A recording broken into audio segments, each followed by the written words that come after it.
What's the answer you came to? One, what is this and why do we come here? This is God. We are all a part of God, becoming more God. This is the evolution of consciousness. And it's so vast and beyond our human mind's capacity to even comprehend or translate. And so coming out as words, just like, blah. Aubert, Hey. what does masculinity mean to you? Yeah, it's the active principle of God. It's the active expression of the creator. And when we're in the bodies of men, we express that masculinity in a different way than, say, a woman would, which, her internal, she has an internal masculine, just like we have an external expression of the masculine. And this is, these are two sides of the whole, and so masculinity for me is showing up into the world and bringing my love into the world externally, expressing it, even beyond the home and, creating children. And I have 3 sons. And so there's a lot of masculinity in my life. And I see it, even in young children, just the different expression. That's where we can really, if we want to observe the difference between masculinity and femininity, simply observe young children, young boys and young girls. Boys are running around, they're physical, they're getting dirty, they're pushing the limits. And the little girls, they're playing, like they're more quiet, they're softer, they're not as aggressive and out there. I'm not saying that they don't have that in them, but I think what's natural is just a more active outward expression of God, of life. And with the feminine, it's just more internal. It's softer. It's quieter. It's the yin, the calm, the peace. And it's not to say that we don't have that within us. We do. And, we just look at the little children to see like what's natural. I observed some, ferocious masculine energy in you. I feel it. Was it always there for you? What was I'm assuming there was an initiatory phase towards getting to that point. What was that journey like to you to get where you are now, where you feel like comfortable and safe and present in your masculinity? What was that journey like for you? Yeah, it was a hard fought journey for me, having a father who was, really kind of limited to expressing anger. That was pretty much his primary emotion. It was anger, or it was, the silent brewing anger. And so living in a household where there wasn't that safety. It was like kind of walking on eggshells. It was playing, and then suddenly I'm getting spanked, out of the blue because dad's mad or whatever. Kind of gave me this distorted experience of masculinity, of what it is to be a man. And I had to move through that through unconsciousness. I had to express that pain, and in so doing, I harmed others. I hurt others, I hurt myself. There's a lot of self-destructive tendencies and other destructive tendencies that I had to work through as a result of that trauma with my father. At the same time, he was a very intelligent man and would answer all my questions about, the cosmos. And, I was super into astronomy when I was young, and he knew a lot about space and a lot about the earth and the sciences. And so, I was so curious that I was just taking in all that information. And so, he met me to the degree that he was able to, with a logical, rational, linear mind, which he had in spades. But he was just very emotionally stunted. And so my path to being able to experience the full range of my emotions, really, culminated through it causing a lot of other people pain, people that I really loved, actually. I'm like, why do I was kind of a sadist, actually. Why do I find joy in hurting other people? I asked myself that once in high school. I'm like, why do I feel good causing other people pain? And it was so weird to really kind of have that moment of like the beginning seeds of self-awareness, of like not just doing it unconsciously. It's just like, oh, but I kept on doing it in various ways. But it was really in that inquiry, and that I dive deeper and deeper into asking myself these philosophical questions like, well, what is this? Why am I even here? And because I was born into an atheistic household, I did not have that ethical guiding system that a lot of people are born into religions, or there's like a family structure of like, this is good and bad. I didn't receive that from my parents, really. So I had to find it on my own. I had to find it through relationships, through friendships, through making mistakes, through falling on my face, through drug addiction. I found it through the school of life. I found my full expression through the school of life, and it was hard. It was a hard fought journey. What was your experience of addiction? I used to be a drug addict, so what got you into that experience? Yeah, I mean, it started, innocently enough in high school. A friend introduced me to cannabis, and I was like, I remember like getting high before water polo practice in 10th grade, with one of the older water polo kids, and I smoked from a bong, and I just got so lit, and I was just walking through school. I was in a different world, and it felt amazing. I felt amazing. I was laughing at everything. Everything felt good and enhanced. And that was my first experience that really kind of started my like thirst for altered states of consciousness, for different experiences, because my normal state of consciousness, I didn't feel great inside. I didn't feel great. And so for me, it was like the pursuit of feeling better. That's how it started, innocently enough, and just like kind of curiosity. And then from, cannabis, it went to like MDMA, ecstasy. And from ecstasy, it went to acid and mushrooms. And then I found my way actually to the harder drugs like speed, methamphetamine. And so really methamphetamine was really the primary, like uppers, stimulants in general, but really methamphetamine was like my drug of choice that took me down.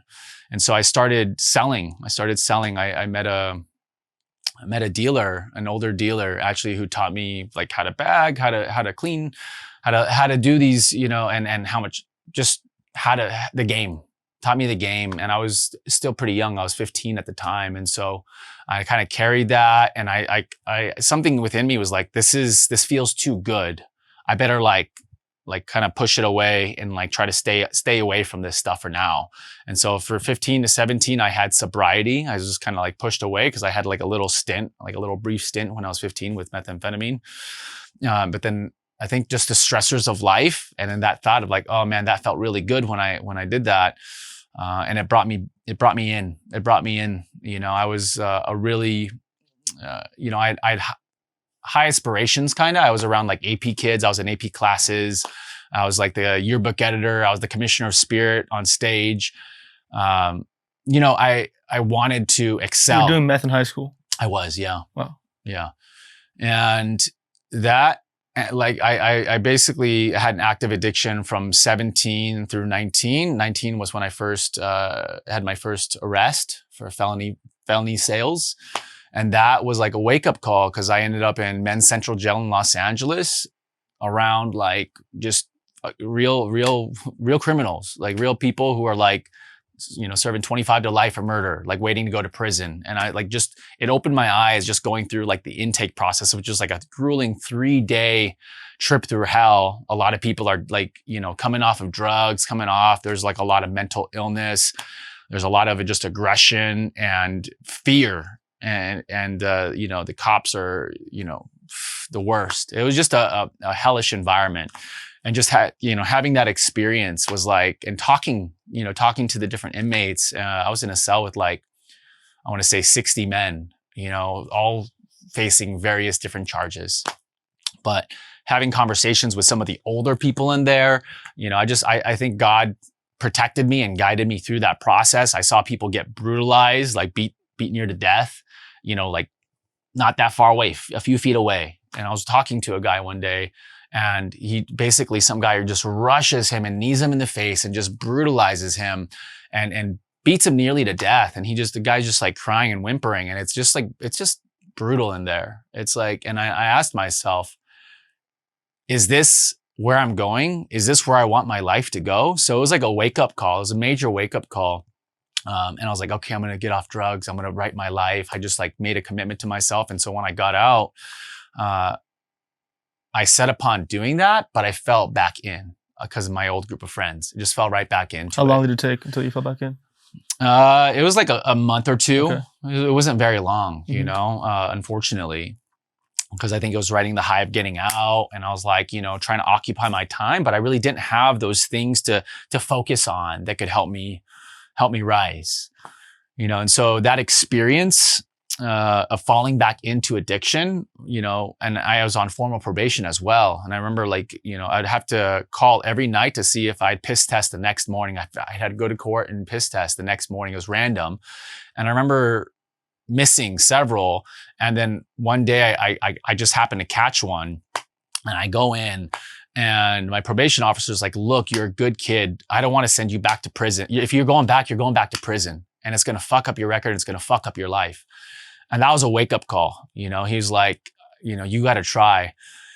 And so I did. I was like, I don't want to go to prison. I don't want to go to prison. That's a dead end. And at that point, I was like getting better. So I was working out. I was half in and half out. I was still like feeding the addiction, but I was also like trying to get better. But then that really kind of solidified it. I'm like, I got to do this, and so I started doing it, started working out, going to the gym like 4 or 5 days a week, started eating better, started hanging out with different people, started just listening to like different self-help things. So just kind of started expanding my mind, but I was still an atheist. Like I was still like, couldn't fully believe in that there was some higher power yet. I didn't fully buy it, just because of all the suffering that I'd been through and all the suffering in my life still. I was like, my reasoning was like, if there was some all-loving God, why is there so much suffering? Why do seemingly good people experience such tragedy? And, bad people, quote unquote, can get away with so many things. Like if there was, because I was, my perspective was still limited. I didn't see the whole thing at that time. But that was justification enough for me to not fully, I still sold drugs. I still bent the rules. And so, that path led me to my knees, led me down to rock bottom, when I just started I was associating with just people that, I believe everybody has that spark of God within them. But for some people, it's so deep and so deep in them that they've like, there's so many layers of pain and distortion covering that light that when you look into their eyes, it's like, you're not even seeing, there's no seeing the light, just the darkness, And so I was hanging around with a lot of people that were doing a lot of dirt, hurting a lot of people, committing crimes, robbing, just like running amok. And I'd never robbed or done any of that stuff. But even just being associated with people that the vibration was just super low. And I started getting into like just major paranoia. And it was crazy. And I started having these spiritual attacks where I'd go to sleep and I felt like some kind of demon was on me, like a night terror, sleep paralysis. And it was just like such a defeat. I felt so defeated after waking up and like having this like thing come over me like 5 times every night. What do you think that was? Was it like your own entity coming on to? What do you? I personally believe it was a dark entity, like some kind of demon or some kind of diabolical, and And I don't like live in a dualistic paradigm where it's like light versus dark. For me, the foundation is God, and God, for me, God is in control of everything, even the darkness. And so if something's not meant to happen, it won't, because God has absolute power. And anything that isn't of God is actually an illusion. I truly believe that. However, I believe that based on the choices that I was making to use drugs, even when using drugs was causing me so much harm, that it was like a green light. God's like, okay, this demon wants to feed, and you're not, honoring your responsibility and to grow and change and evolve. And so I was like, you can go feed, and it's what it felt like. I was being fed on. It was like taking energy from me, and I wake up feeling just so drained and depleted. And of course I was still using drugs too, so it was like multiple things. I was just like kind of living this toxic cycle of life. But having those attacks like forced me, I'm like, I just had this epiphany one day. I was like, I gotta search for spiritual protection. And so I Googled like spiritual protection, and this like Archangel Michael prayer came up. And so I started like reading about this whole like, ascended masters and like spiritual protection and archangels. I started like kind of reading about that and getting into it. And And I noticed that at first I had kind of an aversion to it. And I think that was really the darkness within me that did not want to come into the light. But I'd be reading these prayers and I'd like a part of me was like just repulsed by it. And a part of me was like, there's something here that I need to get to. And it was in starting to, first I read them. I couldn't even read them out loud because you're supposed to read them. They're spoken word prayers, these affirmations, affirmative prayer. And then I started reading them. It was like, Hail, Archangel Michael, Lord of Angels, your presence is always with us. Protect us from all forces of darkness and bind the enemy within us. And it just goes on for like an hour. You're speaking this prayer out loud. And I would stop getting the attacks. The attacks would stop. But then if I would go and use, the prayer would stop working. And I was like putting all these pieces together, but it came to the point where like the prayer wasn't enough. Because I was still using, I was still relapsing. I would like make my best efforts to like quit and I'd just fall back in, which, in retrospect, of course, it was the trauma, the unhealed trauma that you can't just spiritual bypass. You can't just pray it away. It's still there in our somatic body. It was still there within me, drawing me back to the drug so that I could self-medicate and feel a certain way. What was the final catalyst in you deciding to finally process it and feel it? It didn't come until I made the decision to end my life. That for me, like I wouldn't be here. You tried to end your life. Yeah. I mean, I was right there on the brink. Mm-hmm. I was right there on the brink of ending my life. I made the decision to end my life one day because I was alone and I'd promised myself that I wasn't going to go. I had maybe like a week or 2 weeks clean. I was like, I'm going to ride this and stay clean. And then one night I was just like, okay, it's on. I'm off work. I need to go score. And then like a part of me just felt so disgusted with myself. I just felt so disgusted because I was like, look at yourself. Like you just promised yourself once again, and you're going to go out and break it. And your mom and your sisters are here and there's a lot of struggle. My younger sister had mental illness. My mom was working. Like we were all working together to try to help my sister heal. And like I was, being selfish, like just this addiction behavior. And so it came to the point where I decided to end my life. I was like, okay, like, this is it. Like, I can't do this anymore. And in deciding that, I was just grieving it. I was grieving the fact that I was going to kill myself. And it felt like relieving, but it also felt so sad that like, this was the way I'm going to go out. I was like, I thought I could make something of myself. I still had that hope, but I was like, it's gone. It's done. I can't do this. And that was really the turning point, because it was in that I actually made my first direct prayer. I prayed for the first time personally, not reading a script, but I prayed to God with all my heart and soul. And I said, God, if you're real, I need to know. Because if you aren't, then I'm gone. This is over. And if you're God, then you know that I'm serious. And in that moment, my whole room started to vibrate. That's what it felt like. It felt like everything, this like vibration is like some kind of massive, craft comes over the room and is just shaking the whole thing. That's what it felt like. And then it came into me. That vibration came into me and it felt so foreign. I didn't have anything that I could describe. There are no words that I could describe it with, except at that time, at least, it felt like an alien. It felt like something very foreign. I didn't even register what it was. And then it broke into my heart. My heart broke open, and it was like just being submerged into peace, into divine calm and bliss and safety. And I describe it as being held by my mother, father, God. It felt like I was being cradled like a baby, and I just wept. I just cried and cried and cried, and I begged God to never leave me. I said, I was talking like without words. And I was just like, please never leave me. And it said, I've always been here and I'll always be here. Like, you're never alone. And I just made a vow. I'm like, I'm going to serve you for the rest of my life. It's on. Like, this is it. Like, I'm in for life. And from that point on, I just like, I quit the drugs, I quit the sex, I quit the porn, I quit the partying, I quit it all. And I just became a hermit. I stopped watching TV. I stopped like taking in information, and I just started meditating and praying every day, hours a day, and spending time in nature and trying to help my sister. I'd like try to drag her to like pray with me because she was like hearing all these voices. And my new mission was to save her life. Now that now that God saved my life and I know that God is real and there's a reason for living, like my first responsibility is to save my sister's life, because I wasn't able to be there and be supportive of her. You know, she was raped when she was in middle school, and that really was it was the onset of mental illness and a series of just hospitalizations and decline and being on 6 different psychotropic medications. And, you know, it was fucked.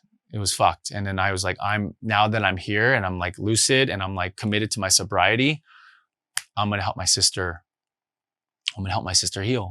Yeah, I had a similar experience. When people tell me they're suicidal, and we can go into this next, a part of me, it's miserable, and I've been there. You know, I had a knife in my wrist, almost about to take my life. But what's beautiful about it is that was the death of old me. That was me basically saying, like, whoever I was is out. Like it was God telling me, you cannot do the same thing anymore. Start over, new game. When people tell me they're suicidal, it's like, it's miserable, but you don't understand how beautiful this is in some way. Like, you are finally being told that you can't do this shit anymore. Yeah. Like, you have to have a new North Star. You have to completely start over. And that was my experience. And I became a hermit, started over. What can you tell to people who are in that spot right now where they feel like they're at that brink of not wanting to be alive? Because even what's crazy to me is so many people are unconsciously there. I can be pretty intuitive. I can catch someone's thoughts being suicidal next to me. Wow. I feel their energy and they don't know. They have no idea. Wow. So many of us are there, we don't know about it. So what can you tell people in that space? Is it along those lines of honoring that new initiation, of being like, I have to start over, I have to create a new, character, a new way of living? Yeah, you hit the nail on the head. It really is the death that brings the rebirth. Mm-hmm. And I think it's like the death of the stranglehold that the ego has over us. And the ego that's rooted in so much trauma, that's rooted in so much pain that hasn't been dealt with, that hasn't been met with love and compassion. And really that's the key, is to have the space to be able to meet the pain. And oftentimes we don't have that space because the people around us don't get it. Society doesn't get it, it seems. And so it's few and far in between you encounter someone that can, attune to someone's suicidal thoughts, someone's pain, and to be able to, have an open heart to them, to be able to even say them a blessing and wish them the best, even if you don't, actively try to save their life, because I don't believe we can save anybody's life. I believe that someone has to come to the point of wanting to save their own life, to choose life, to say yes to life. I said, I'm like that. I feel like my experience with being saved was what I needed to have the depth of compassion, to hold the full spectrum of our human experience, which is, it can get very ugly and dark. And having been in a lot of the ugly darkness myself, growing up in a household like I did, and it's not to say that there wasn't light or love or anything. It's like, it's always all of it. But having been in some really shadowy and dark places around people that were very hurt, it calls on us, the best of us, because it's easy to say all love and light when we're, going to Burning Man and around like the best people ever and living a different reality that we're choosing. It's another thing to meet another person's brokenness, to meet another person's tragedies, and to hold space and listen to them with compassion, with an open heart, without wanting to silence them because we have something to do or somewhere else to go or something about ourselves. But to be that open and clear space for someone to just be, to be in the mess, to be in the muck, to be in the pain, and to not have to fix it, but to simply love them as they are, as broken as they might believe that they are, but to love them from that place of knowing that at the core, that's God. That's God, and that's another me. That's another reflection of me. And to be able to meet them in that is, I think, what creates the healing and the transformation. So for anybody that's going through that, it's darkest right before the dawn. It's always darkest right before the dawn. And if you're willing to keep trying, and you're willing to open your heart to being helped, and you have to ask for help. Like when we're really struggling and we're really going through it, I think there's a lot of shame that's associated with needing help because of how culture and society really kind of programs us, to be little islands. They pit us against each other, divide and conquer, right? They divide us from ourselves and each other. And people that are divided can't stand. And so I think the big part is like being able to open the heart to receive help, to receive love, to receive support, and to be humble enough to ask for it. Because I think the majority of people would be very surprised how many people would be willing to help if someone really asked for it. I think what keeps them so stuck in that is shame. I think that anyone who's at that point of suicide is so ashamed of themselves that they can't even move forward. How do we bypass that shame to ask for help? How do we start losing some of that shame? For me, the shame dissolved as I experienced God's love for me. And it's not that I never had shame after that. I didn't have to work through shame and stuff from my past. But shame is really a lie. It's an illusion. It's not knowing who we are, as sons and daughters of the Most High Creator. It's not knowing like where the beauty and the majesty that we come from. It's being disconnected from the sacred, And so for anybody that's struggling with shame, one of my mentors, he shared with me, we're only as sick as our secrets. We're only as sick as our secrets. And so for me, it was to free myself from shame after all the stuff that I went through, after my sister's suicide, after my addiction, after all the things I went through, I had to share about it. I had to open my heart. I had to cry about it. And I had to be witnessed by other people. I had to be willing to be seen by other people in my shame. And that takes courage.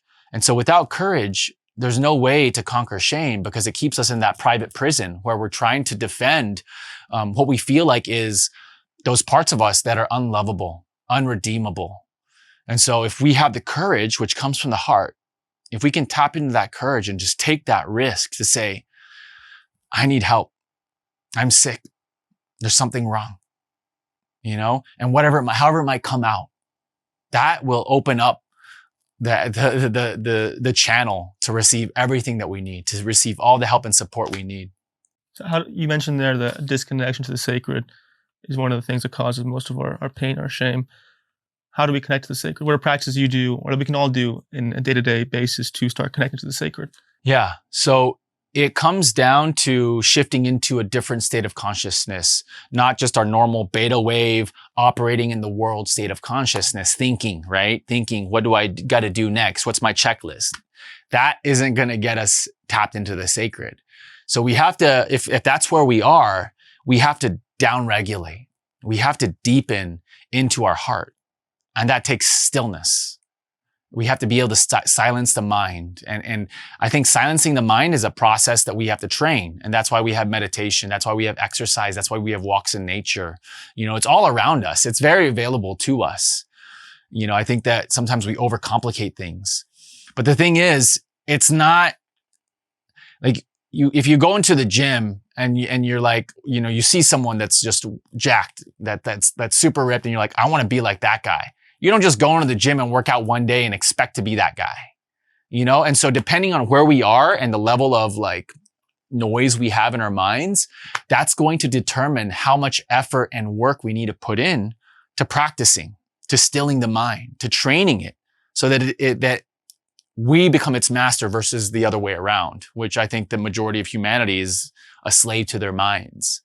Right. And it's not even necessarily the mind. It's the mind that has been conditioned by the ego and conditioned by the media to basically work against us. Because the mind is just an instrument, and we can put it in service of God, or we can let it be used against us as a weapon. And that's what's happened. Society has weaponized our minds against us so that we're so afraid. So we're afraid of ourselves. We're afraid of each other. We're afraid of the darkness when fear is an illusion. Fear is an illusion because for anybody that's met fear with courage, with love, it dissolves. It disappears. It's not real. And even though it feels real, and so I feel like the starting point is courage. We have to find it in our heart to say, well, I've suffered for the first 20 years of my life. Do I want to keep doing this, or do I want to try something new? Right? There's that saying, insanity is doing the same thing over and over and expecting a different result, right? Einstein. So to that pattern interrupt, to really invest in the practices, it might be meditation, it might be, hot cold therapy. I believe nature is crucial. Nature was huge in my healing process. And, during the pandemic, we hear about so many people that kind of had their like awakenings or I epiphanies. did. Oh, you did during Yeah. the pandemic? Yeah. Because it grinded everything to a halt. Mhm. It shifted gears. And so it was a blessing and a curse in many ways. There's always light and dark with everything, right? Yeah. And so that was the light of it. It really allowed us the spaciousness to question things, to say, do I want to keep on the course that I'm on? And where am I going to go or end up if I keep going at this rate? You know, and it gave people time to confront themselves and to realize that they are burning the candle at both ends. And it's important as human beings to give ourselves space to slow down, to come back to our center, to quiet the mind, and to allow the heart to blossom, because that's really what happens. That's how the spiritual heart opens. It's when we allow space and practice to condition the mind into stillness, to condition the mind into slowing down and not having to grasp and think all the time. Because so much of our inspiration and creativity comes from the depths. It comes from the stillness and the silence. And that's really where God dwells. God dwells in the silence of the heart.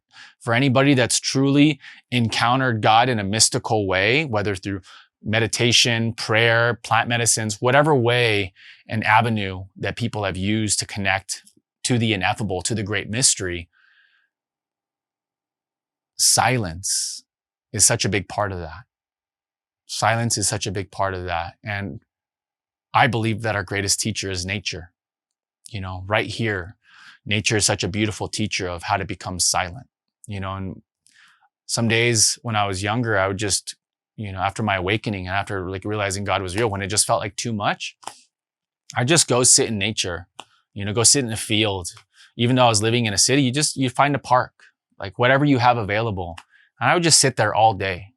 I would just sit there on the grass and just allow life to unfold. And in that unfolding, insights would come, inspiration would come, healing would happen, you know, and it happens slowly.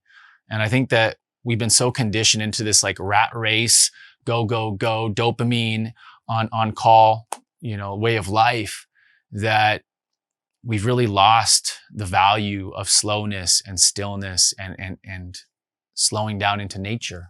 And, you know, really, I've heard it described as slowing down to the pace of nature, you know, coming back home. And we all come from nature. We're all a part of nature, you know, and so it makes sense that that's where we're going to get a lot of our healing and a lot of our insights and wisdom. When you, in like a, let's say we have a, I'm trying to make it relatable. When you have a trigger, you know, let's say something small takes you out, you right now, the human side of your mind takes over. Okay. What can you do in that moment? Just bring yourself back. Like, what do you do immediately? In that the first thing is just to pause, take a deep breath, and to appeal to God, to say, God, I lost my cool and I'm feeling on edge right now. You know, to reach out and say, I'm inviting you into my body. I'm inviting you into my heart. I'm inviting you into my soul. You know, we've also been conditioned to relegate God into religion and into like Sundays, like into like little sections of life, when God is literally the source of all existence. It is source for a reason, right? Everything comes from it. It's all intelligent, all knowing, all loving. So why are we relegating the source of all existence to a little part of our day, to a little part of our life, when it should completely dissolve everything that's unreal? And we have to offer it. God doesn't go where God isn't invited, you know? And so it really is this invitation to say, God, I'm working on it. Can you come in? And, you know, as I'm saying that, an awareness appeared. It's like, that might be triggering for some people to even hear the word God, because there's a lot of religious trauma. There's a lot of awful things that have been done in God's name. But for me, it's a reclamation. Because for me, I was like, that's a fairy tale growing up. God's not real. That was my knowing of God for the first 23 years of my life. And for a drug addicted, atheistic, you know, criminal, and not to say that it didn't have my redeeming qualities, to be saved, to pray for my first time, and to be met with so much grace and compassion, I was like, wow. That's the standard that God is asking us to rise to. You know, Yeshua the Christ, a lot of these incredible expressions of God, you know, the Son of God, the daughter of God, these avatars. They come time and time again to the world, and you see how the world, organizes around it. It's like, we got to bottle this shit because it's gold. And we got to, there's people that want to take power and control and sell it and use it. But this is something that no one can ever take from us. And that's our capacity to cultivate our own intimate relationship with the source of all creation. Our creator, like the creator and where everything comes from. But we have to make the choice to do it. And so when we get triggered, when we lose our shit, come back to center, take a breath, and open your heart. Open your heart to guidance, to support, to love, to knowing what the next step is so that you can heal something deeper that's causing you to react in that way. Out of all the guests I've had, you have the most passionate connection to God, in my experience. I'm assuming there were some other mystical experiences that got you there. I'd love to hear some of the most powerful ones beyond the one in your room when you prayed after, being suicidal. What are some experiences you had where I think there's I believe in God and there's I know God exists. So what led to you knowing?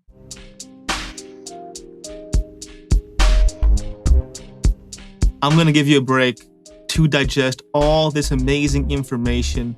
And in this break, please comment, like, and subscribe. Thank you. It was really everything after God saved my life. Because it wasn't just like, boop, you're on your own. God told me, because I vowed that I would serve for the rest of my life. And there's, a part of my relationship with God that I don't share, that's inward, that's private. But I'm living the life that I am right now, a big, beautiful life, as I like to say, serving. That's my purpose. I literally serve and help people heal and live from that and provide for my family with that. God gave me the vision for Sacred Sons, and it came through and inspired me to organize that. And so God has been active in my life since that mystical experience. And to the degree that I'm willing and humble and devoted, I am met. But if and there's been periods of time where God was more of an afterthought, where I was so busy and wrapped up with life and getting so into it, and maybe there was ego there, whatever, that God would withdraw. And some of that magic quality of life would diminish. And then that for me is ooh, I'm not honoring my responsibility as a son of God. I'm not honoring my vow to God to serve with the rest of my life. And so for me, it's been an ongoing series of synchronicities and amazing experiences, meeting the right people at the right time. There's just so many of those all along my path, because the world that I grew up in was very limited. I grew up in poverty. My mom and dad were socially isolated and emotionally stunted human beings, and they're both very intelligent. However, to see the contrast from where I started as a child to the life that I'm living now, it's like a miracle. It's a miracle. And so I see life as one continual miracle. The birth of my three sons. The first one was an emergency C-section. And the next one's my partner birthed at home. She birthed free birth, wild birth. She didn't go to the doctor once. She didn't have any checkups or any of that. And being able to receive my own son in my hands and feel the miracle of life. This is the alchemy. This is the alchemy of her and I and our love. And this is the blessing that God said, this soul, out of all the infinities of souls, this is the soul that's going to love you, and you're going to love them, and you're going to grow together as a family. And that's such a great blessing. And I really accelerated my process, and just becoming a father really grounded so much for me. But yeah, having out-of-body experiences, I've had a couple out-of-body experiences. One of them where I literally shot out of my body at night and through my house, out of my house and into the world, out of the world, and saw the earth and was just flying. And that shook me. Cause then when I was flying, and I was oh my God, I'm my soul. I am a soul. That was my first experience of being apart from my body and knowing oh my God, I'm a soul. This is what I am, and being apart from my body, and then having that realization, being shot back, or just being pulled back and going, I was oh wow. God gave me different experiences like that that started expanding my worldview and direct experience of knowing, like, what is this that we are a part of? And what is all this? Like, what is this Maya that we are a part of? And what am I really? And what is this all really? What's the answer you came to? One, what is this? And why do we come here? This is God. This is God. Like, we are all a part of God, becoming more God. This is the evolution of consciousness. And it's so vast and beyond our human mind's capacity to even comprehend or translate. And so coming out as words, it's just like, blah, but like, we are part of this universal evolution. We are all a part of it. It's all a beautiful, magical part. This is even the ugliest things and the worst things. It's just like a blip. It's just a little blip in eternity and infinity expanding. And so knowing that we are a part of this universal consciousness unfolding, it grounds me. When like all the crazy stuff, the lockdowns or whatever else they try to do, there really isn't even any day, that at the deepest level, right? And we can either choose God or we can choose separation. And so the deeper we go on the path and the greater awareness we have, then the greater responsibility we are met to choose life, to choose the all, to choose love, or to choose separation and fear, to choose us versus them. And the they that I mentioned, they chose separation and they revel in separation. But the thing is, in separating themselves from the literal creator of all existence, they're going to dissolve into nothingness.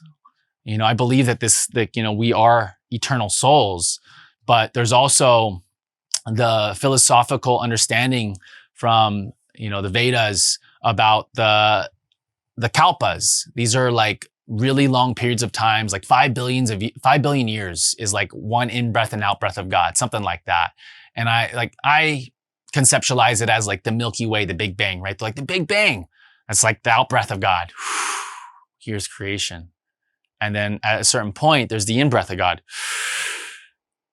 And in that in and out, there's billions of years for evolution to take place. And so any part of this externalized expression of God gets to now be for the ones that choose and for the ones that really try and the ones that really love. Because to love God is to become God. That's the truth. And when we truly love, like I was holding my son Zion the other day, Devonna woke me up and it was 4 a.m., just past 4. And she's like, I haven't slept all night. He's not sleeping because he's been sick. And so she's like, you got to take him. So I took him and I just walked around and strolled him outside for hours in our neighborhood and just walking around. And then I wanted to give her time to sleep. And then he wakes up crying. And I was like, oh man, it's only been like 2 hours. I know she needs more. And so I just held him and I was holding him and just like trying to soothe him. And he was crying. And in just loving him, I lost myself. I disappeared because I was just loving him from my heart. And I was just like praying that he could feel better. I just like this little guy feeling so, just feeling sick. And so I was just like that just feeling of compassion and love came over me. And suddenly there wasn't him and I anymore. Like I was just being in my heart and being the love.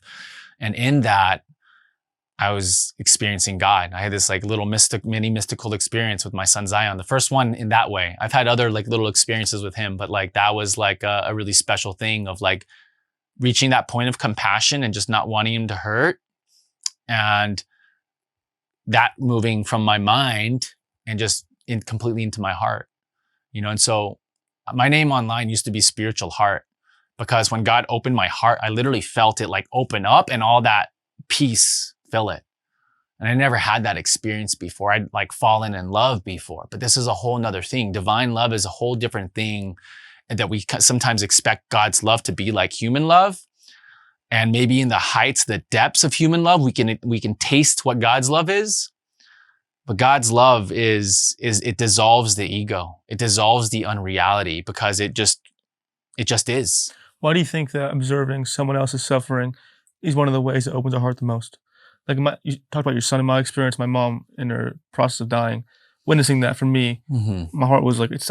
I told people like you're sick, you're crazy, but when I saw my mom dying, my heart like opened. I had crazy psychedelic experiences from that. So why do you think that witnessing someone else's pain causes our heart to open so much?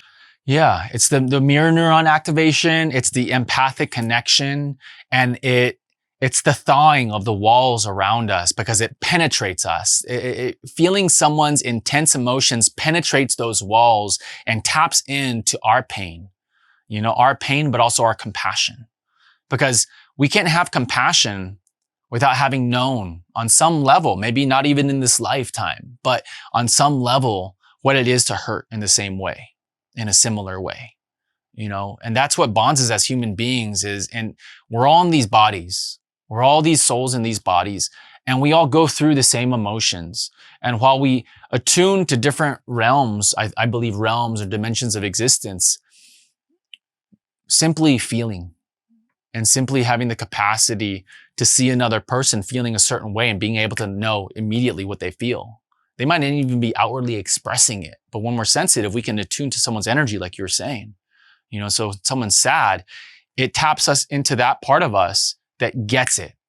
There's no separation because we know. So our emotions really bond us in that oneness. And some emotions can bond us together in healthy ways and some in traumatic ways. And so that's why it's so important that we really do create the space in our life to slow down. We create this space in our life to listen to like what our heart really feels, especially with things like speeding up. Like I don't know, I'm sure you're experiencing that too. Everything's speeding up, and I mean that's a whole nother thing. But being able to simply say no,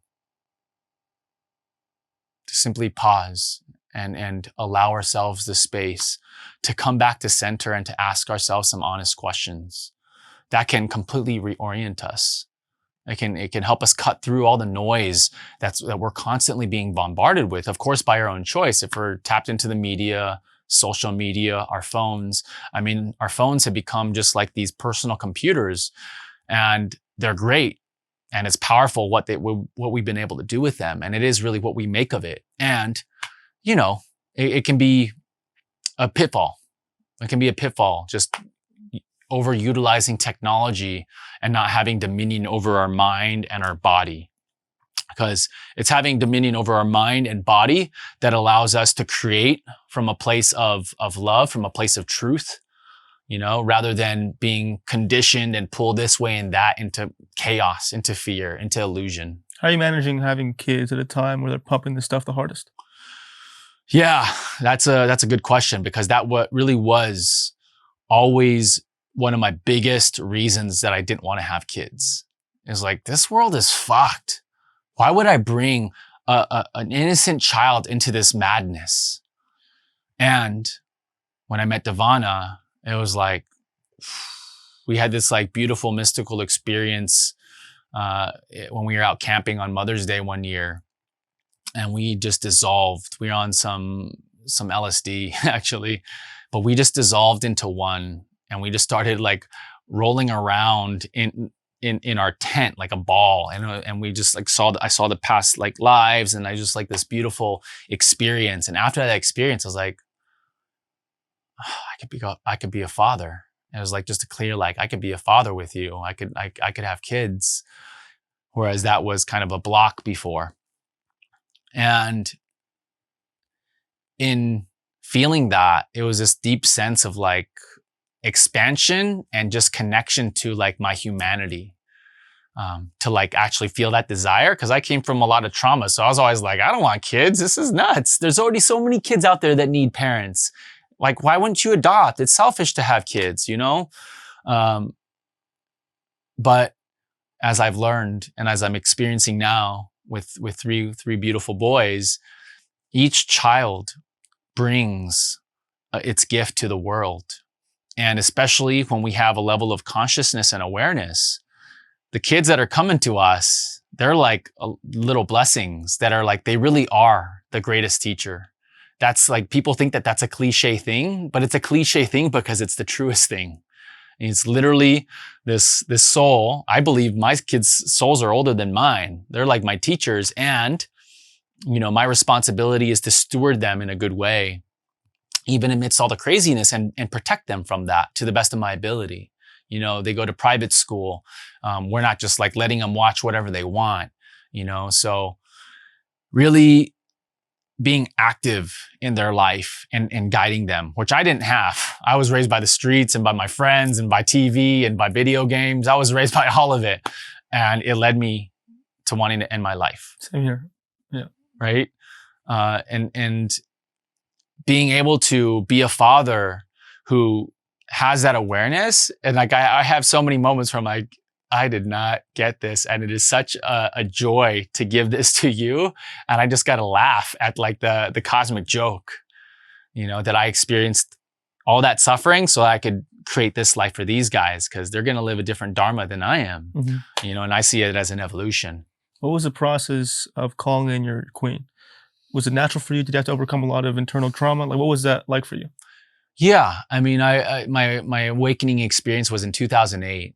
And in 2009 is when my sister ended her life. My younger sister ended her life. And that catapulted me onto my healing journey, because I was on my spiritual journey. But we can be on the spiritual path and bypass a lot of our traumas, which I did. I had to. Otherwise, I would have fallen back into addiction.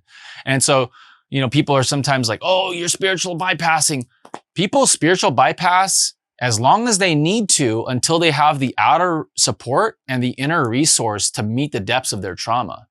It's good to spiritual bypass as long as you need to, until you get to a point where you have the support that you need in place, people that will show up for you and hold that space for you, and also the internal resource, right? The cultivated capacity to bear heavy and intense emotions without regressing, without dissociating, and without having to run to some kind of crutch or addiction. Right? So like, I don't know why there's all that judgment on spiritual bypassing. I get it. But I think we need to understand the bigger picture, that there's a natural intelligence within us that's running our show. And when we try to like, you know, reverse engineer or hack into it because we think we know better than its innate intelligence.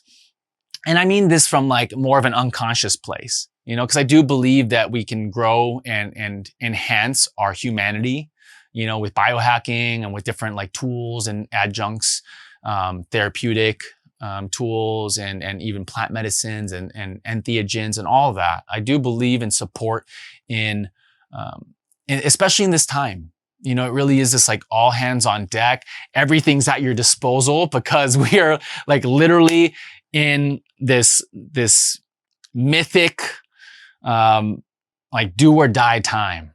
Like I believe that this is going to continue on no matter what. I'm not like a doomsdayer, but I do believe that the universe works in cycles, and we're coming into a cycle where this cosmic drama is playing out, where Earth is at the center, and it seems like it's light versus dark, good versus evil, you know, and there's a truth to that. But to expand to a greater truth, it's like, this is love. This is God's Earth.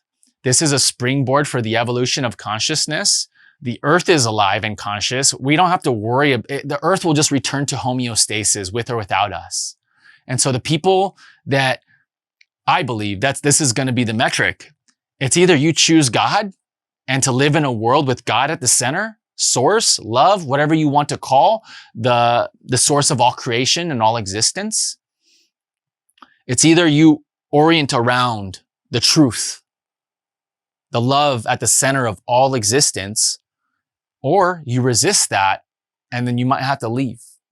Your body might have to go somewhere else. You might not need to go to another planet or some other realm, because this is God's Earth. And those who are saying yes to love, yes to life, yes to God, yes to humanity, these are the ones that are going to be here as things fall apart. And we're going to be helping each other. We're going to be speaking the truth. We're going to be creating spaces where people can heal and people can grow stronger, because we're meant to be strong and resilient. And to live in a toxic world and to have this world be such a toxic place is not what God wants. We created this with our own free will choices. Humanity has created this. And so we also get to take responsibility and create what we really want to see, which is the new earth, the now paradigm, whatever we want to call it. It's here and we are it. You and I are it. The people that are listening to it, we are it. And that's why I call everybody fam, because you're my family. You're my soul family. If we intersect in life, you are my brother, you are my sister, and I love you. And God loves us. And I'm here to be a stand for that and to embody that and express that in every way that I can and to encourage that in others. You know, that's what God does. God helps other pieces of, you know, because we're all energy beings. You know, we're a part of this universal consciousness. And at the core of it, you know, we're subatomic particles on a material physical level. But deeper than that, you know, we are spirit, we are energy. And so we need to support the transformation of energy. And the only way we can do that is literally by raising our vibration. We hear it all the time. And sometimes people, I think, you know, kind of shut down to it, like, oh, that new age woo stuff. But it's all about the woo. Mm-hmm. I don't know why people trip on the woo. I agree. Wu-Tang Clan. But it is really all about the woo, you know, and what the woo is the mystery. It's the ineffable. It's the unnameable. You know, it's deeper than what the eyes can see. Yeah, I mean, I often look at people who don't believe in magic or mystery and just, bro, you're living a boring life, bro. Like, how could you, you know? Why are you choosing that? Yeah, it's boring. One thing I wanted to touch upon in that, you know, beautiful, inspiring tangent you went on is that trying to unpack, I think, picking apart your language, there's this belief that everything's divine, the light, the dark, the bad, the good. I'd love for you to unpack that more because I think a lot of people don't understand that concept, that the dark actually feeds the light, that all the bad things happening are happening in a divine orchestration to feed our light. Can you explain that, please? Yeah. So we live in the world of duality. This physical realm is one where we can have this experience only through contrast. How can we know what love is if we haven't experienced fear? And to, you know, just add a little note, love has no opposite. Because love just is. Love just is, and there really is no opposite to love because love is God. However, in the world of form, where things come into this three-dimensional reality, and there has to be contrast because we're in duality. And so there's light, there's dark, right? There's masculine and feminine, yin, yang. And it's through these polarities that we get to make the choice with our free will to choose God, to choose life, to choose unity. Because we come from unity. That's our home. God is our home. That's where we come from. And so it's encoded within all of us. And it's this drive for union. And so think about sex, the masculine and feminine, right? That those masculine and feminine polarities long to be together, not only on a physical level, but on a spiritual level. And I'm not saying that each soul is like half a soul. No, every soul is a whole soul, masculine and feminine within. And while we're in these 3D bodies, we get to have the beautiful experience of relationship, which brings us together into this crucible, into this transformational union, where we get to dissolve the unreality within ourselves and each other and become one. At the highest level, that's what it is. And do we experience that with everybody all the time? No. And a big part of that requires that we experience that with ourselves. You know, that we embrace those shadows within us, the things that we were raised to feel ashamed of, to run away from, to hide or lie about. Those are all the pieces of us that through loving, through accepting and finding and embracing, that we get to practice what unconditional love really is. And then we get to express that to others and bring other people back into the truth of who we are, you know, and we are whole at the core. But we've experienced things in this lifetime that make us feel broken. And so being able to meet the darkness and push against it, right? That's like the free will choice to say, I choose love, I choose life, and I will meet the darkness with courage. And through that meeting, we grow stronger. It's like when we go to the gym, you know, you're working out and over time, you're creating your capacity to hold heavier weights. right? To do greater things with the body because you're conditioning it. The same thing with the soul. The soul is conditioned through adverse experiences, through experiences which test whether we ring true with the principles and ethics of the Creator, which come from love, right? It's love, wisdom, and power. And how do we use the love, wisdom, and power? And how do we share that? And how do we express that and embody that? So you have gratitude for all your hardship, immensely. For sure, for sure. I wouldn't be here. I really, literally would not be here without it. And so I used to, coming out of the victim mentality, because when I was in my ego, I was in the victim. I was like, my dad left me, left our family. This world is a dog eat dog world. There's, it's just a dark place. And I was such a victim about it. And I victimized others. In being a victim to life, I also victimized others. And so coming out of that, really that trap, right? I think it's like Cartman's triangle. There's victim, there's perpetrator, and there's the hero. And you just like cycle through these different roles. But coming out of that, those different roles, it's like, oh, every experience that we have in life, good or bad, leads us to choice. And it's through choice that we get to choose this path or this path, right? And each one has a separate set of experiences that follow. And so really with every choice we make, the path forks. And if we're making choices that are aligned with the universal consciousness, that are aligned with our soul's evolution, then it'll continue getting better and better. How can we become aware of that? Like whether or not our decisions are matching a higher plan? If your life is becoming exceedingly difficult consistently, like things just keep on going wrong, then you're off course. It doesn't mean to push through. I don't want to say, not always. Sometimes it might mean you got to have that discernment too. Everybody, but I believe when we experience pain and we have to meet the teacher of pain, it means we're somewhat off course. It means that we're like something's off. Even in a simple like accident and hurting ourselves, we have to understand the deeper meaning of what that accident's trying to tell us, because information's always being presented to us all the time. And so it's our capacity to intuit and interpret what reality is telling us that allows us to course correct and change our navigation to align with the highest, for our soul. And it's different for everybody, but we're always receiving information. And if we don't have enough stillness, if we don't have enough space in our life to receive the information that really matters, the information that's coming from our higher self or God, then we're going to be pulled this way and that, and we're going to miss the guiding posts. Yeah, it's a very important point. I think with people who aren't aware of the magical, it gets a little, they see it as like stupid in the sense that, for example, I was a vacation a couple weeks ago in a house, a bunch of people. First time I got there was a fire. And for me, I immediately went into, what does this mean? Like, what's a symbol? What's everything? Everyone else is like, fire, fire, fire. It's one of the most important things in my life I've noticed. So whenever anything happens, I always look into why is this appearing? What's this telling me about myself? There's no accidents.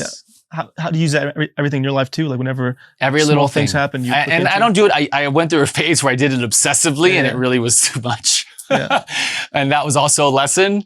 Like, don't lose your shit. Sometimes a leaf falling is just a leaf falling. Yeah. And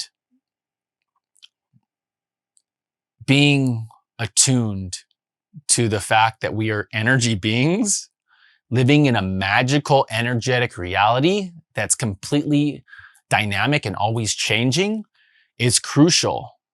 Like, not becoming overly identified with the human that we get to live in this lifetime. Like, that out-of-body experience, it allowed me to deepen into my identity as an immortal soul and as a son of God, as a child of God,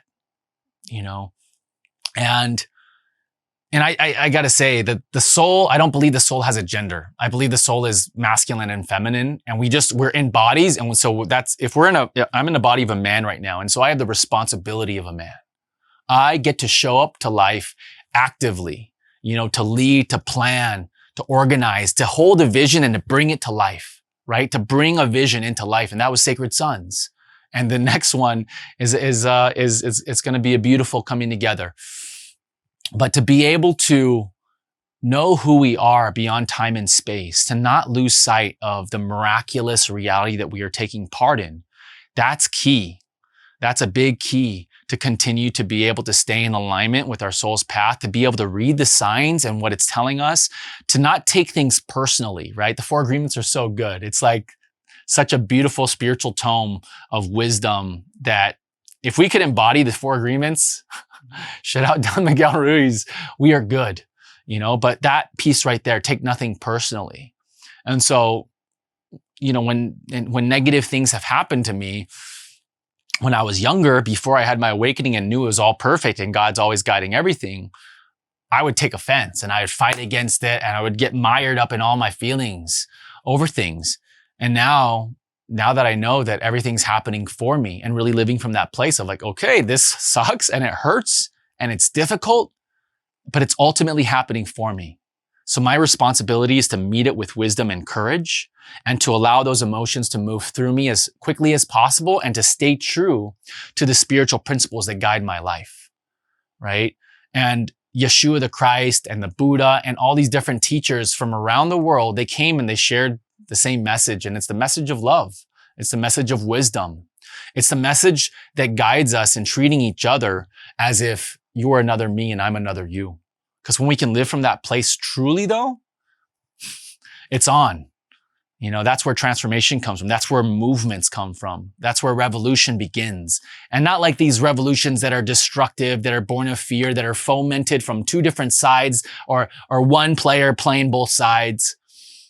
But the revolution that comes from living in our hearts, that dissolves the fear and the illusion and allows me to know that you're my brother and that this is a divine alignment, and Stephanos that connected us. It's just like God is moving us. Mm-hmm. What are some key ingredients that you have found in your life to help you get on that flow railroad track to being God's plan? What are the ingredients that add up to you being in kind of flow state with that trajectory? Devotion is a core piece of it. And that looks like not only inward devotion, but outward devotion. We have to be serving. We have to be helping. Being in the help, for a long time, I was a wounded healer. I had so many traumas, and a big part of my healing process didn't even take root until I started helping other people in any way it could. It started out smaller, like my tasks were smaller, but it started out with a genuine desire to help people because I had compassion now. And so the old lady, literally this happened. She was literally stranded on the freeway on-ramp. It was 2 lanes and she was in the left lane and people were just like zooming around her and she's like bewildered outside of her car. And I was like, burp, pulled over, got out, asked her if she needed help, helped her call the insurance and got a tow truck on the way. But it's in those moments where we get to be decisive, especially as men. We get to take action and we see something that needs to be remedied. We don't sit and say someone else can take care of that. We go, this is for me. This is a call for me to rise up and take action and remedy the situation and make it better. And if everybody had a little bit of this awareness and lived from that, we would live in heaven. We'd all be living. And I believe the earth is meant to be heaven on earth. Like I do believe that we are what creates heaven on earth. Whether we're embodying hellish qualities or heavenly qualities is up to us.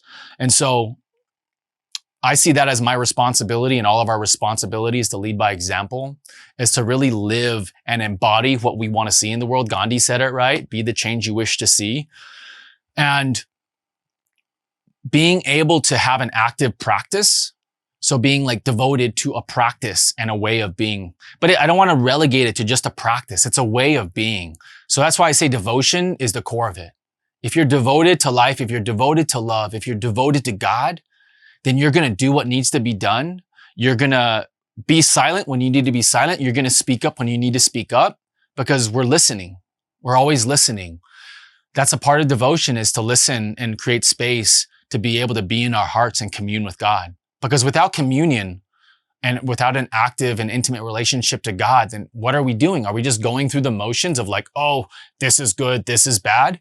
Life is dynamic. And that's why wisdom calls us to be able to make different choices in different conditions and different environments and different people. There's always a call for us to be intelligent and dynamically intelligent and to exercise the God within us by being able to make a decision in the moment that might not be readily apparent, but we have to be able to distill a lot of different information in the moment to be able to provide what's going to make the moment better, what's going to make the situation better. And I think a practice of service, so there's like the meditation practice, there's some kind of embodied practice where you're moving your body because we're in these physical bodies for a reason. So we got to move our body every day, whether it's a simple walk or it's getting out and doing animal flow, whatever it might be that works for you, but being deeply connected to the body. But beyond that, also our emotions. We also have an emotional body. So tending to our emotional body, being able to create space so that we can feel. Maybe that's through breath work. Maybe that's through some mirror work, whatever it might be. But being able to feel and allow space for us to feel and move that energy is important too. Mentally, cultivating a clear mind so that we can execute, so we can plan, so we can hold a vision and bring it from the ethers and ground it onto the earth. And then spiritually, we are soul. And we have to take care of the soul that we are. What I believe on a soul level, what it really is, it's living by our own ethics. It's living with love and compassion. It's really walking that razor's edge. And that's how we keep our soul aligned, if our soul is aligned, then we're not going to get a disease out of the blue for no reason. And if we do get a disease, it's for us to grow and evolve and to face death, to heal, to know what it takes to heal, and to be humble, to say, and to remember, I don't have forever. This moment really is all we have. And the mind likes to project into the future or get caught up in the past. And that leaves us disconnected from our place of power, which is right now. This is our place of power between you and I right now. And this transmission's going out to all the people that are going to benefit from it. And that's my prayer, that it's going to reach the ears and the hearts that need to hear it. In the line of faith, what I have a hard time sometimes deciphering is, when is it good to surrender and when is it good to take action? What's that line? 'Cause for me, one of my traumas is overworking and overdoing things. I received love as a kid for being smart and being a hard worker, all that kind of stuff. So for me, it's kind of like been the lessons to learn when to surrender, not to always push it. What's that line? How do you decipher, okay, when's it good for me to surrender to this obstacle and feel it, or do something to move the needle forward? Yeah, that's a matter that I don't think there's a one size fits all to answer that.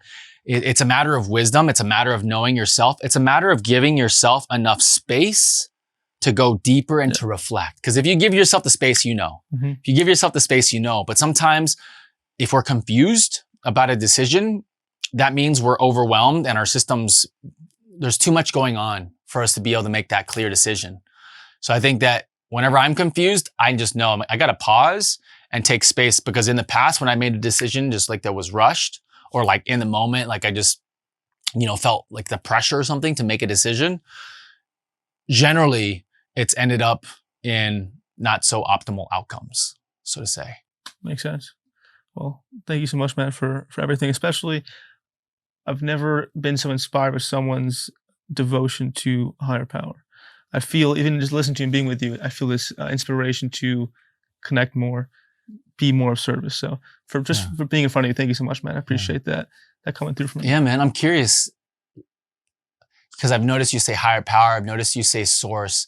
I haven't heard you say God, I don't think. Do you have religious trauma? Or No, I don't. Okay, what is your thing about it? I believe in it. I'm a full believer. Totally. Yeah, I believe in God. There's no. Got it. Maybe actually, my dad's an atheist. Okay. Yeah. I just sense something. Yeah. Something. Yeah. I try and be like neutral to just not like offend any people, even though I say crazy stuff too. But I don't know. It's like I try and. Is God a crazy thing to say? It's not. You're right. I'm with you. Maybe it's there to unpack. Because I think my mom was very spiritual. My dad wasn't at all. So it was like it's just a contention. It's kind of cool though. It's a cool balance that you get to alchemize into your unique expression. Yeah. But at the end of the day, you're a believer. You're a knower. Yeah. You're an explorer of consciousness too. Yeah. I appreciate you pointing that out, because I think there was this. Now my mom's dead, is more of just me trying to be more careful around my dad. Okay, so you learn to tiptoe. Yeah. You learn to basically like hide a part of yourself, right? Because you're born into that specific family. Yeah. And so, yeah, and that's what I was sensing, because I was sensing kind of like this, I hear you. Yeah. Well, thank you for that. I Yeah, appreciate man. it. Where can people find you and learn more about your stuff? And yeah, they can find me at my website, aubertbastiat.com, or they can find me Instagram. Those are pretty much the two primary places I ride. They can also go to Sacred Sons. This is an organization I co-founded back in 2018. God basically opened my heart to this vision as I was facilitating a group of like 60 men 2 days after my son was born. And I suddenly saw them. They became the uncle of my son. They all became, so they're no longer just my brothers. Now there's this new dimension to it. And I made a prayer right then and there. I was like, God, if I'm meant to hold space for men and take them deeper into their hearts and help them connect to you, then help me find a space where I can facilitate men's work weekly, where I can facilitate weekly men's circles. And my bro Franco just reaches out and says, yo, I just expanded my tattoo studio. There's extra room. If you want to do any kind of events or any of your hippie things, you can come out and use it. And so that was really the genesis of that vision. So yeah, being able to have space as men in this time is so important. And I just want to add this piece. As men, we're under incredible pressure right now. You know it. mm-hmm. All our friends know it. Men or women total, as a whole, we all are. But as a men, we have an important responsibility right now to create safety and to help others regulate. And the only way we can do that is by connecting to nature and grounding ourselves and being in our practice and our prayer. Like, these are the main things: being in nature, finding time for nature, finding time for family and community, and being in our practice and our prayer. And these are the things that are going to fortify us and allow us to move through these challenging times that are going to be coming, because the truth is it's going to get harder before it gets better. And I think that we're in this kind of lull. We're out now. We're like, oh, it's summer. It's great. Things are coming. Challenges are coming. And as men, we need to lead the way and create a stronghold of safety for our families and our communities to thrive in. And for that to happen, we need to be brothers. We need to stay connected. We need to let each other know when we're struggling and when we need support, and just to be humble in asking for help, asking each other and reaching out. So it's a good place for men who are not lost, but looking for a way. Yeah. Connect. It's a good opening, Mm-hmm. So Sacred Sons, Empowered Brotherhood, there's so many different beautiful men's groups out there. K4 with Philip Folsom. There's just so many good ones. So find yourself a men's circle, find yourself a men's group and just use it and utilize it. And even if you don't do it formally, just reach out to some of your bros and get together once a week or once every other week. It's that simple. I agree. Yeah. Well, thank you again, man. I appreciate brother. it. Thank you for having me. Of course.